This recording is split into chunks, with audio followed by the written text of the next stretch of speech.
everybody. Welcome to Shiloh Interiors. Welcome to my channel. Welcome to the channel. It's for all of us. Thank you so much for stopping by.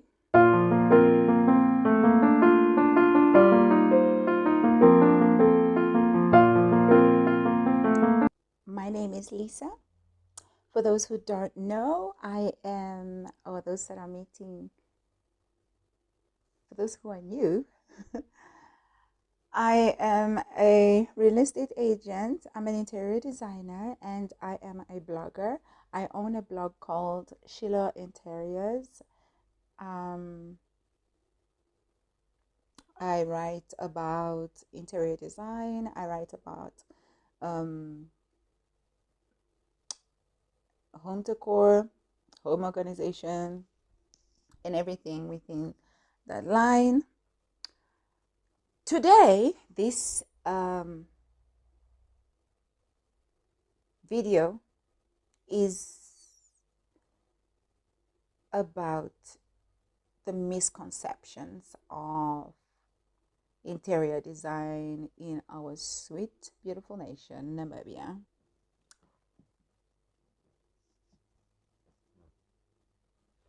I don't know how many people are ready to hear this or listen to this, but I know a lot of people need to listen to what I'm about to say or to everything I'm going to cover in this video.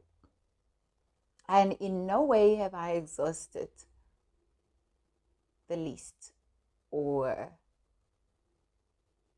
the entirety of information that one needs to know about interior design, but I feel like this will be a deal breaker somehow, and it might just help to eliminate the misconceptions and all the misunderstandings. So, what is interior design? What is interior design? Interior design is an art. It's an art. It's a skill. It is the ability to manipulate an environment or the elements in an environment in such a way that they talk to each other. They look beautiful together. They are pleasing to look at, functional, and that they just serve a purpose. Do you understand? So basically, it's an art. So what does an interior designer do? Let's just start over there. For those that follow my blog, for those that visit my blog frequently, in the beginning, or one of the first articles I wrote,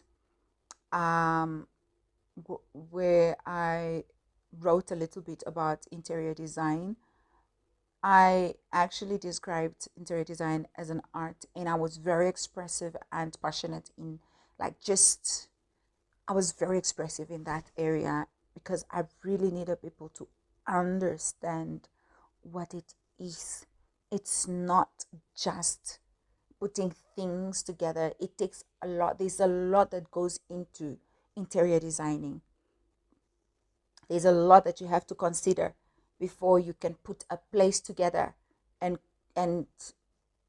call it interior. It's an interior design process or act.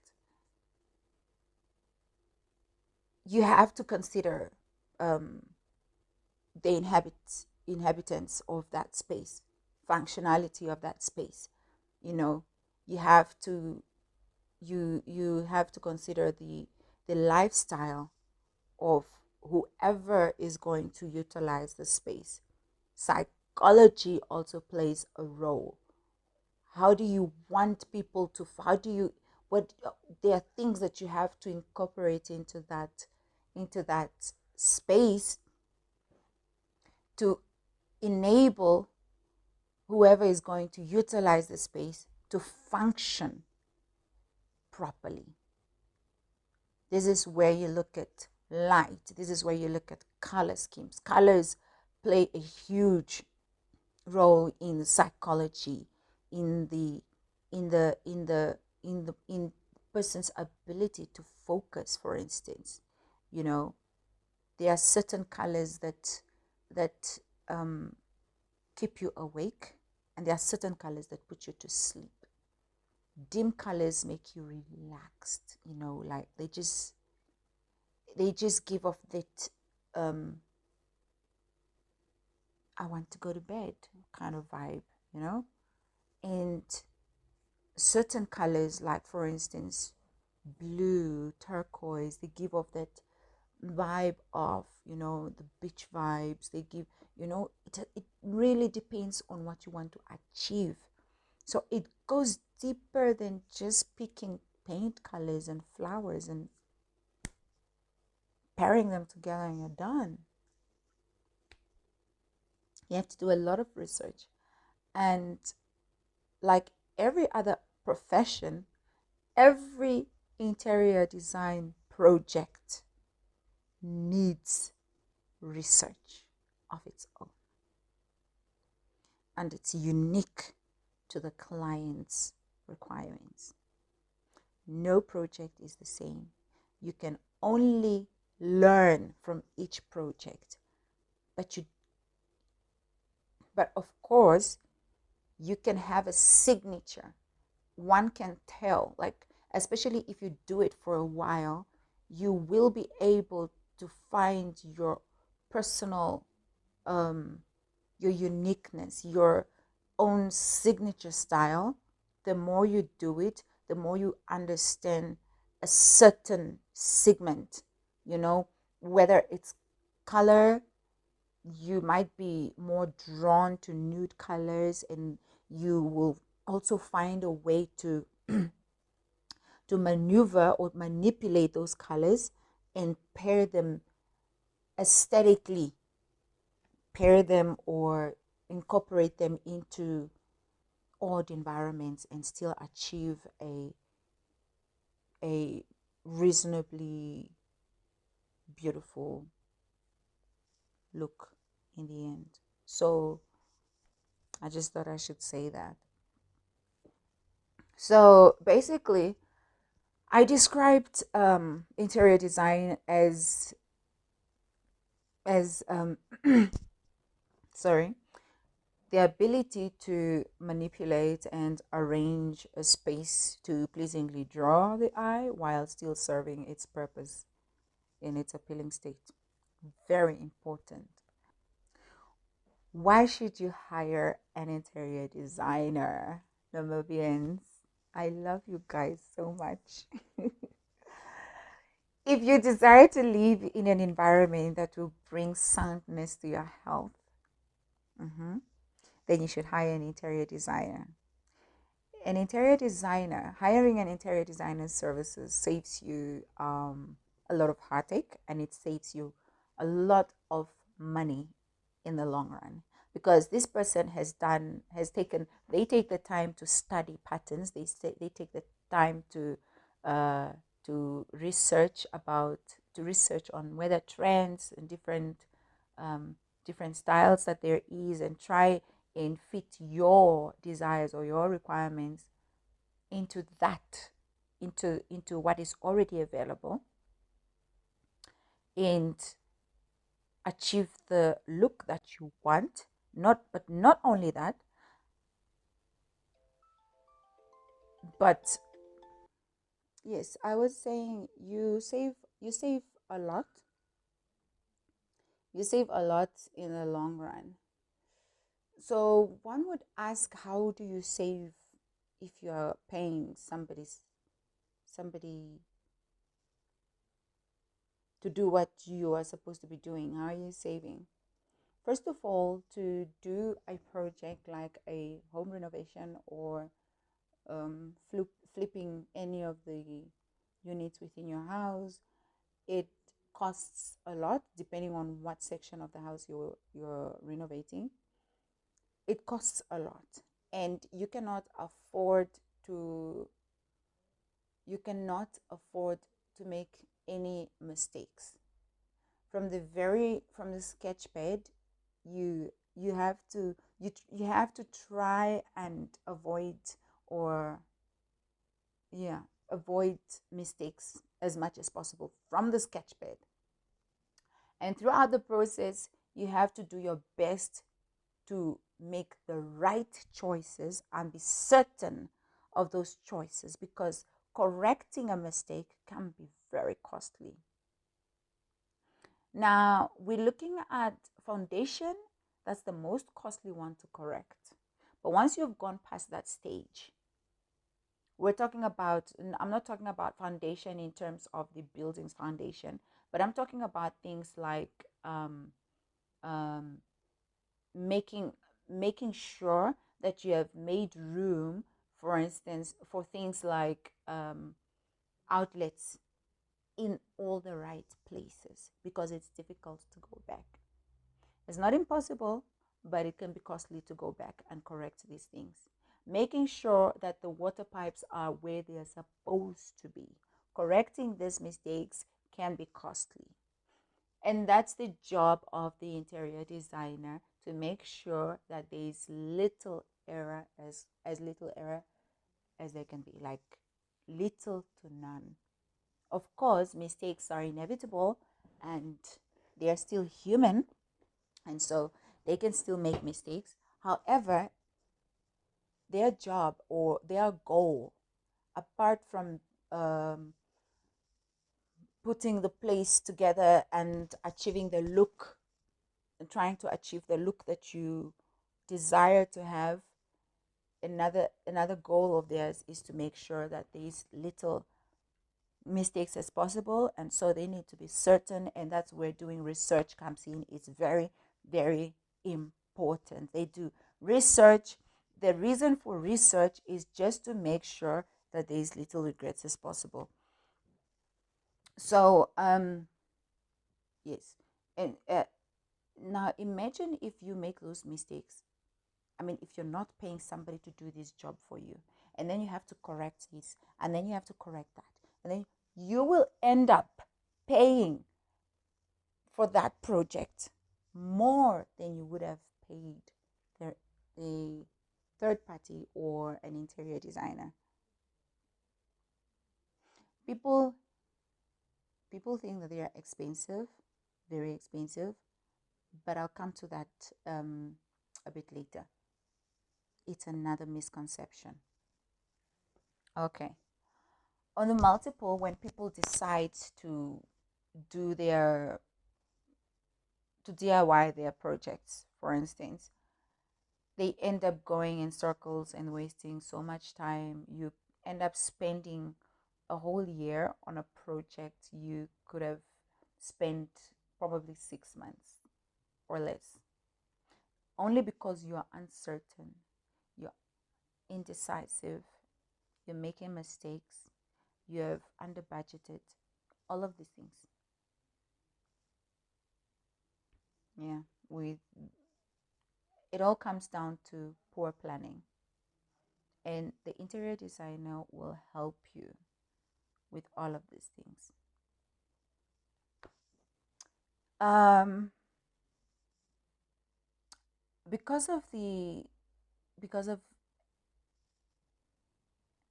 lack of knowledge, also lack of knowledge also causes people uh, knowledge in the sense of they don't know the relationships between different patterns, different colors, how they fit or go together with this and that. They just there's so many elements that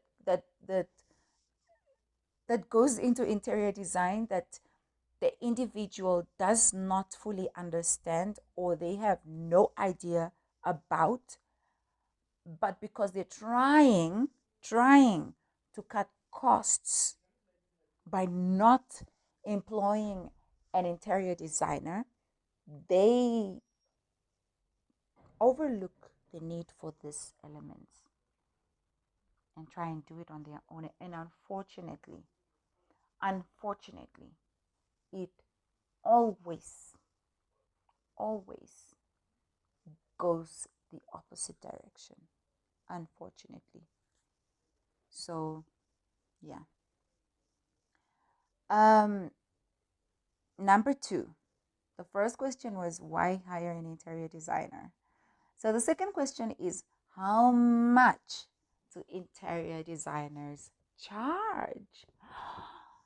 I mean, first of all, I just want to put a disclaimer, just a little bit of a disclaimer. This article was written for for everybody, not only Namibians, but for everybody from anywhere, from every corner of the world to understand and be able to relate to. So you might find that certain information um, does not is not necessarily specific to Namibia, but another person from India, for instance, or the US might be able to understand or relate to it. However, everything is pretty standard. Almost everybody is on level grounds in this article. So let's just thought I should put it out there. How much do interior designers charge? How much do I charge? If if you're my client, which I'm not sure if they actually have the time to watch this, but guess, why don't you guess? I would like to give you guys this opportunity. Guess how much I might be charging for my services. Moving on. Basically, every interior designer has their own charges, but just to generalize and try and be on level grounds as possible. Um, uh, Depending on the project or depending from one designer to another, based on experience, an interior designer can charge hourly. First of all, we have different forms of charging. We have different stages, not stages, but we have different forms of charging. There are those who charge fixed price. Um, there are those who charge hourly, and there are those who charge on commission. And none of these means of charging are wrong. None of them is better than the other. The whether one is better than the other, it only depends on an individual. So, and also which the method or the means of charging or the method you're going to use to charge will depend also might depend on the type of project that you're going to have and what your goal is. For instance, certain projects are so huge and going back and forth can delay the, the lead time for delivery. And so to reduce or eliminate any chances of prolonging the the the project, or yeah, the prolonging the project, an interior designer might charge more and charge hourly. And so this just helps the client to be more decisive and more focused and not be carried away by, I don't know, shopping and endless consultations and all of that. But in the end, it's all to to help the client. It's all for the best of the client and also for productivity, for the productivity, or how should I say it? Just so that the interior designer has more room to work or do their do. do their job.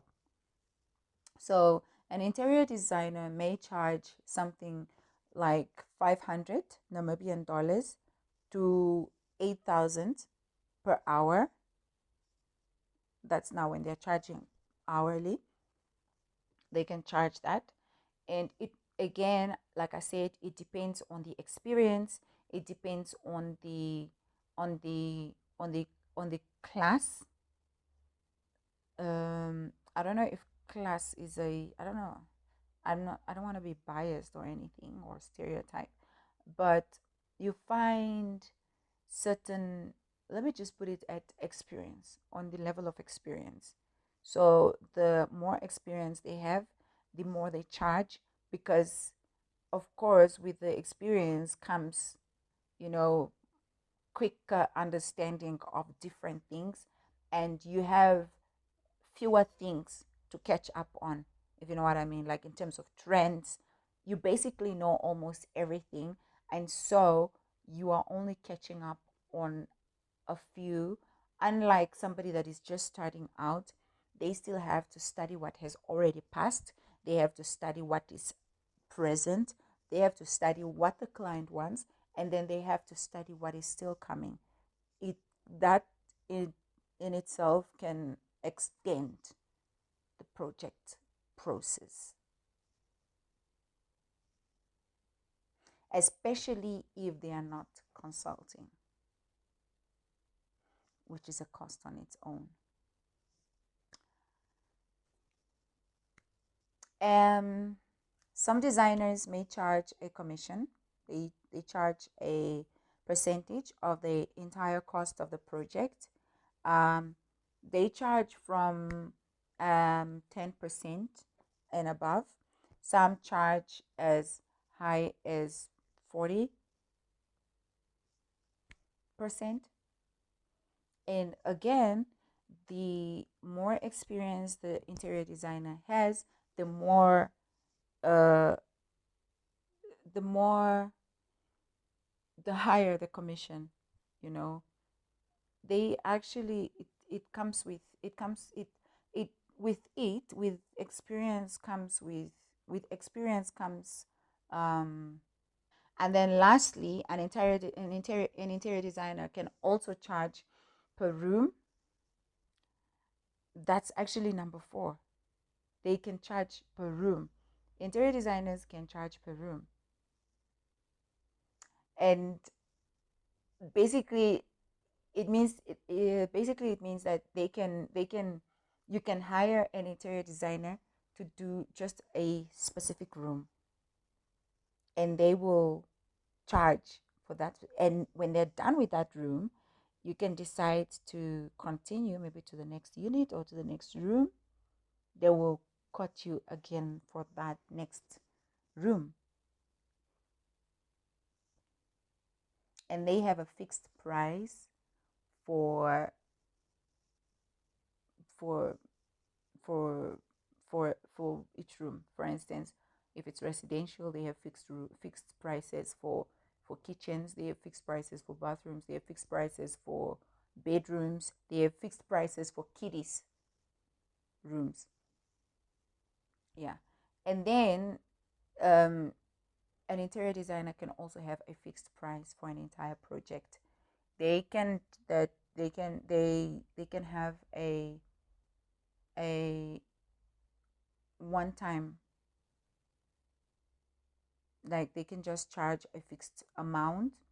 Like for instance, a project that will cost, um for instance, sometimes it doesn't even, it it kind of does matter. It kind of does matter because it wouldn't actually make sense to charge um to charge 6,000 for a project that will cost $10,000 or 20,000. But then again, you find people that would do that, and it's totally okay. There's no hating. I'm not trying to, yeah.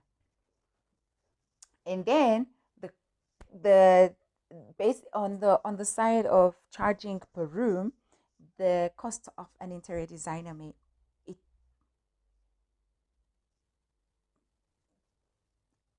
it may vary again with experience.